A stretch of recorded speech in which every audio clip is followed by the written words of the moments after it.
You didn't notice, did you? You didn't notice when you pretended to be asleep in the car just to have your mother carry you up to bed for the last time. You didn't notice when you ran to the door and yelled "Daddy's home" after work and he picked you up and spun you around for the last time. You didn't notice when the rain washed away your chalk drawings on the sidewalk and you never went back out there to color hopscotch again. You didn't notice that when you dried off after you danced in the rain and jumped in the puddles, you started caring about makeup and hair getting ruined and you never went back out. You didn't notice that you hung up those plastic play phones and never opened it again. You had a real one now and it was not a toy but an addiction. You didn't notice that you put on your shoes after playing in the ball pits and you never took them off again. You didn't notice when you ate ice cream for the last time without counting calories in your head. You didn't notice when you had your last fight with your sister about who got the passenger seat before you started arguing about who got to drive the car. You didn't notice when you stopped believing in Santa Claus as the magic of Christmas was replaced with material wish lists. You didn't notice when you stopped believing in a monster that lived under your bed as it started to come out in the reflection of your mirror. You didn't notice when you went to field day for the last time, when you got your last participation trophy, when you kicked your brother's seat during a road trip for the last time,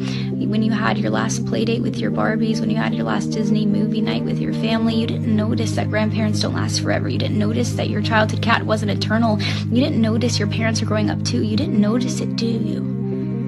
You didn't notice that you grew up, but you notice it now, don't you? You notice it every time you look in the mirror and you were shocked because your reflection doesn't look familiar. You look older, you look tired, you look like it's been centuries since you let your imagination run wild. You look like you don't even remember what it's like to be a child, and you notice that every time you look back at pictures and you notice how you were at the age that little you was always wishing for, and you notice how you never thought you would make it this far. Adulthood was as fantasy as the games you would play, but here you are, and you notice it now, don't you? The time goes by too fast.